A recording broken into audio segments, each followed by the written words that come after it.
கிட்டத்தட்ட 3 வருஷம் கழித்து சூர்யா சாரோட படம் தேட்டருக்கு ரிலீஸ் ஆகுது. இந்த 3 வருஷம் அவரோட ஃபேன்ஸ் வந்து செலிப்ரேட் பண்ணாமல் வெயிட் பண்ணதுக்கு பயங்கர ஒருத்தனே சொல்லலாம். சூர்யா சாரோட ஆக்டிங்காக, சூர்யா சாரோட எஃபெக்டாக.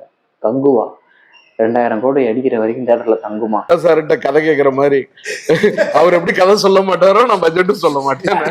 பெரிய படம், அவ்வளோதான். எல்லாருடைய கெரியர்லையும் இது பெரிய படம். சிறுத்தை சிவா இயக்கத்தில் டிஎஸ்பி மியூசிக்கில் சூர்யா சார் நடிப்பில் ப்ரொடக்ஷனில் வெளிவந்திருக்க படம் கங்குவா 3Dயில் வந்திருக்கு. சிறுத்தை சிவா அவர்கள் வந்து இது வரைக்கும் 7 படம் எழுதியிருக்காரு. இதுதான் நான் அவரோட படத்தை ஃபர்ஸ்ட் டைம் தேட்டரில் போய் பார்க்குறேன். காரணம் ஒரு சப்ஜெக்ட், ஒரு ஹீரோ. உட்காந்துட்டு திமிரா உட்காந்துட்டு பேசிட்டு கூடாது. இந்த படத்தோட ஒன்லைன் பார்த்தீங்க அப்படின்னா, இது வந்து மகதீரா படத்தில் வர்ற மாதிரி முன்ஜென்ம கனெக்ஷன் ஒரு விஷயம் இருக்குது. 2024 ஃப்ரான்சிஸ் அப்படின்ற கேரக்டரில் வர்ற சூர்யா, ஃப்ரான்சிஸ்ன்ற கேரக்டர் வந்து பவுண்டி கேச்சராக இருக்குது. பவுண்டி கேச்சர் என்னன்னா, போலீஸ்னாலையும் சிபிஐனாலையும் பிடிக்க முடியாத அக்யூஸ்டை வந்து பிடிச்சி கொடுக்குற, ஒரு விலைக்கு பிடிச்சி கொடுக்குற கேரக்டர் தான் அந்த பிரான்சிஸ். பல நாட்களாக போலீசில் பிடிபடாமல் டிமிக்கி கொடுத்து கொண்டிருந்த பலே திருடன் சீனிச்சாமியை சிஐடி சீனாத்தானா அவர்கள் தனது புஜபல பராக்கிரமத்தாலே கப் என்று பிடித்து போலீசில் ஒப்படைத்தார். ஸோ இந்த கரண்ட் பீரியட்ல வந்து ஒரு பையனை வச்சு லேப்ல என்னமோ பண்ணிட்டு இருக்கிறாங்க. அந்த பையனை காப்பாற்ற போய் சூர்யா அவர்களும் அந்த பையனோடக்கும் ஒரு கனெக்ஷன் வருது. அந்த பையன் மூலம் பாஸ் பீரியட்ல சூர்யாவுக்கும் இந்த பையனுக்கு ஏதோ ஒரு கனெக்ஷன் இருக்குன்னு அப்படி ஓப்பன் பண்ணுறாங்க. ஸோ அந்த பாஸ் பீரியட்ல பார்த்தீங்கன்னா 1070, அந்த 1070 ஒரு 5 தீவு இருக்கு. அந்த 5 தீவையும் ஆக்கிரமிக்கணும் அப்படின்னு ஒரு வெள்ளைக்காரன் வர்றான். அந்த வெள்ளைக்காரன் வந்து உள்ளூர்கார ஒருத்தனை வச்சு விலைக்கு வாங்கி அந்த உள்ளூர்காரனை வச்சு அந்த 5 தீவையும் பிடிக்கணும்னு நினைக்கிறான். பெருமத்தூர் அப்படின்ற ஒரு தீவில் தான் கங்குவா சூர்யா இருக்காரு. ஆரத்தி அப்படின்ற ஒரு தீவில் தான் பாபி டியோல் கேரக்டர் இருக்காங்க. ஒரு கட்டத்துக்கு மேலே சூழ்ச்சி பண்ணி இந்த 2 தீவுக்கும் சண்டை முட்டிடுறான் அந்த வெள்ளைக்காரன். இதுக்கப்புறம் அந்த பாபி டியோல் கேரக்டருக்கும் கங்குவாவுக்கும் என்ன ஆச்சு, அந்த பையனுக்கும் கங்குவாக்கும் உள்ள கனெக்ஷன் என்ன, அந்த பையனுக்கும் சூர்யாவுக்கும் ப்ரெசன்ட் பீரியட்ல நடக்க கனெக்ஷன் என்ன அப்படின்றதான் கங்குவா. டெக்னிக்கலி பார்த்தீங்கன்னா விஎஃப்எக்ஸ் நல்லா பண்ணியிருக்காங்க. 3D வந்து இந்த படம் வந்து எங்கெங்க இறங்குதோ அதெல்லாம் நம்மளை நல்லா கட்டுறதுக்காக இந்த 3D ஃபார்மெட்டில் அவங்க மேக் பண்ணியிருக்காங்க போல. ஆளுக்கு பெரிய நீங்கள் தான் பெரிய அறிஞர்களை பிறக்கும் போதே 6-7 மூளை வச்சு உங்களுக்கு படைச்ச மாதிரியும் நாங்கள்லாம் களிமண் நம்ம வச்சிருக்கிற மாதிரி மண்டைக்குள்ள. ஆனால் 3D ஒர்க்குமே சூப்பராக இருந்துச்சு.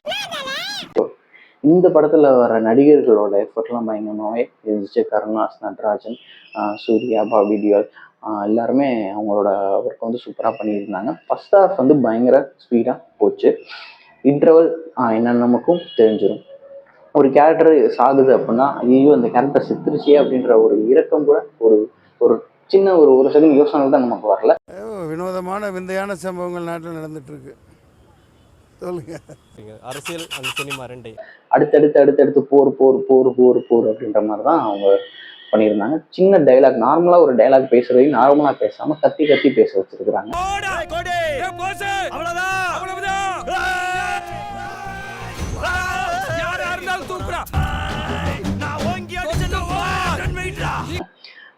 செகண்ட் ஹாஃப்ல ஸ்க்ரீன் பிளே பார்த்தீங்கன்னா செகண்ட் ஹாஃப் அவ்வளோ எங்கேஜாகவே இல்லை. ஃபர்ஸ்ட் ஹாஃப் எவ்வளோ அளவுக்கு எங்கேஜ் இருந்துச்சோ அந்த அளவுக்கு இருந்திருந்தா கூட ஓகே மூவி அப்படின்ற மாதிரி நம்ம சொல்லியிருக்கலாம். செகண்ட் ஹாஃப் அப்படியே இறங்கிடுச்சு.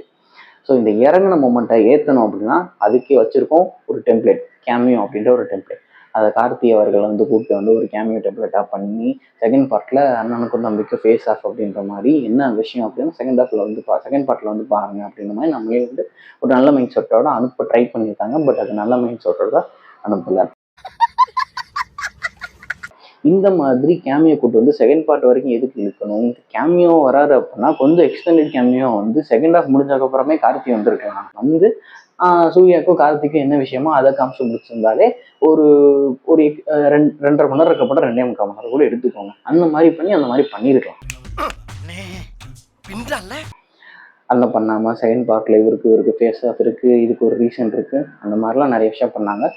சில படம்லாம் நம்ம சொல்லுவோம் லாஜிக் மிஸ்டேக் இல்லாமல் பார்த்தா இந்த படம் நல்லா இருக்கும் அப்படின்ற மாதிரி நம்ம சொல்லுவோம். ஆனால் இந்த படத்தில் லாஜிக் மிஸ்டேக் அவாய்ட் பண்ணணும்னு நினச்சா கூட நீங்கள் அவாய்ட் பண்ண முடியாது. அந்த அளவுக்கு லாஜிக் மிஸ்டேக் இந்த படத்தில் இருக்குது. நிறைய கேள்விகள் வரும். இந்த பையனை வச்சு லேப்ல என்ன பண்ணாங்க அப்படின்ற மாதிரி ஒரு கேள்வி.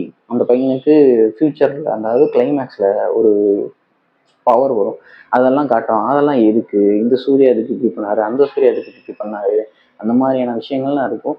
இந்த பையனுக்கும் சூர்யாவுக்கும் தான் இருக்கிற ஒரு எமோஷனல் தான் அந்த படத்தோட மெயின் கோரே. அந்த மெயின் கோரான எமோஷனலே நமக்கு கனெக்ட் ஆகல. நீங்க அழுவ கூடாது. அதெல்லாம் ஒண்ணும் இல்ல இல்ல சார். நீங்க அழுவுறீங்க. இல்ல சார். இல்ல கண்ணு கலங்குது.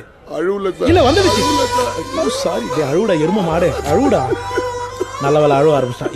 ஸோ இந்த படம் உங்களுக்கு கனெக்ட் ஆச்சா, 2000 கோடி அடிக்குமா அடிக்காதா அப்படின்றது கமெண்ட் செக்ஷன்ல கமெண்ட் பண்ணுங்க. நம்ம சேனலை சப்ஸ்கிரைப் பண்ணாதவங்க சப்ஸ்கிரைப் பண்ணிருங்க.